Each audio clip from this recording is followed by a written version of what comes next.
Hello mga B, panibagong araw, panibagong vlog. So for today's video nga ay pumunta kami dito sa Mount Regina, DRT. Kasama ang love of my life ko na aking jowa na si Carlota. So dito nga po sa Mount Regina ay may entrance na 100 pesos. Para sa viewing lang po yung 100 na entrance. At kung gusto mo maligo sa swimming pool ay dadagdag ka pa ng 100. At ayan na po sa Miss Heart, nagbayad na po ng 100 para sa entrance fee. At pagkatapos nyo nga po mag-logbook at magbayad ng entrance fee ay may ibibigay silang sticker na bracelet para tandaan po na nagbayad po kayo ng entrance fee. At ayun nga po, pagkatapos po namin magbayad ay binigyan na po kami ng sticker. At sinusuot na po sa akin ni Carlota para makapasok na po kami sa loob. At pagkatapos nga sa akin ipasuot ni Carlota yung bracelet ay namasyal na po kami. Swimming pool nga nila ay pagpasok mo sa entrance nila ay ito na agad ang bubungad sa'yo. Dito nga ay masarap mag-swimming dahil napaka-perfect ng view. At ito naman po mga cottage nila ay 250. At yung mga kubo po nila dito ay 1,000 pag day tour. At pag overnight naman po ay 1,300. At ito nga naglalakad na kami papuntang taas para tignan ang ganda ng Mount Regina. At ito nga ay nadaanan namin ng kapatid ni Carlota. Ayan o, kapes lang niya, perfect no, ang cute. At si Carlota nga ay hindi na napigilan ng emotion niya kaya kinausap niya ang kapatid niya. At pinapatahan ko nga si Carlota dahil gusto na niyang umiyak. At sabi ko, later ka na mag-cry kasi sayang yung 100 na entrance. Rumampa muna tayo sa taas. At nandito na kami sa unang hinintuan namin para mag-picture. Oo mga B, dito pa lang sa unang hinintuan namin ay napakaganda ng mag-picture dahil maganda ang tanaw. Kaya naman sabi ko kay Carlota, tara picturean kita dyan. At pagkatapos ko picturean si Carlota ay sabi ko ay siya naman na mag-video sa akin. At dito nga mga B, pag pupunta kayo dito ay magdala kayo ng tubig nyo. Dahil pagkarating nyo sa taas ay para kayong may hangover na uhaw. Ewan ko lang sa inyo dahil sa mga oras na yun ay may hangover pa talaga ako. Kaya pagdating namin sa dulo ay uhaw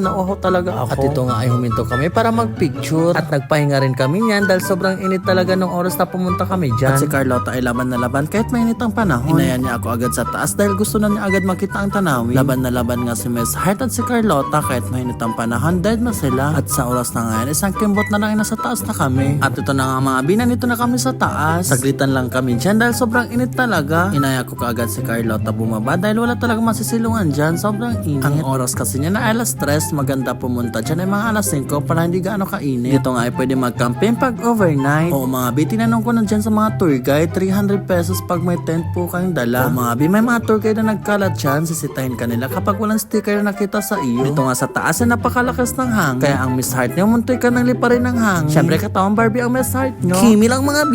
Dito nga ay napaka-fresh ng hangin at pwede ka pang sumigaw-sigaw pag broken ka. Depende na lang sa'yo kung hindi ka mahihiya kasi marami din tao dyan. Pero feeling ko mas maganda dito pag overnight. Tapos pwede kayong magkarata sa tent nyo.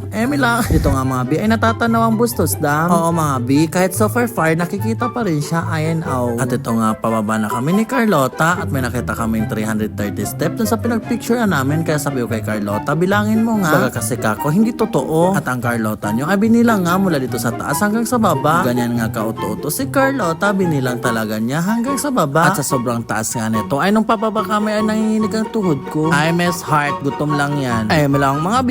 At huminto nga dyan si Carlota at tinanong ako kung kasali pa daw sa bibilangan yung tinatayuan niya. Hala si Carlota, binilang talaga niya. Ayaw nga magpaawat ni Carlota kaya binilang niya hanggang baba. Gusto nga niya patunayan yung 300 step kung totoo. Pero dyan sa baba ay na-distract siya sa mga Muji at Pachi na nagpipicture kaya di na natuloy ang pagbibilang niya. At kung nature lover ka talaga ay mamamangha ka sa ganda ng Mount Regina. As in mga B, napakaganda talaga dito sa Mount Regina, lalo na doon sa taas. At ito nga mga B, nasa baba na kami. At yan nga yung mga kubo na sinasabi ko sa inyo na 1,000 pag umaga, pag overnight naman ay 1,300. Yes mga B, safe talaga dito mag-overnight dahil maraming tour guide na nakabantay sa'yo. Oo mga B, maraming tour guide siya para silang mga pulis na kalat-kalat. Kaya sa mga broken hearted ay pwede kayo dito mag-heal mga B kung wala kayong pang Hong Kong. Charing! Sa true lang mga B, kaya yung mga broken hearted dyan, pwede kayong pumunta dito lalo na kapag overnight doon sa tuktok at pwede kayong magsisigaw at ilabas lahat ng hinanakit ninyo. At nandito na nga kami sa entrance kaya sabi ko kay Carlota, kunin na niya yung motor para makauwi na kami dahil sobrang init nga. At paano hindi ka mahinitan Miss Heart ay tanghaling tapat ay naka-jacket ka at syunga ka. O siya mga B, hanggang dito na lang. Salamat sa panonood!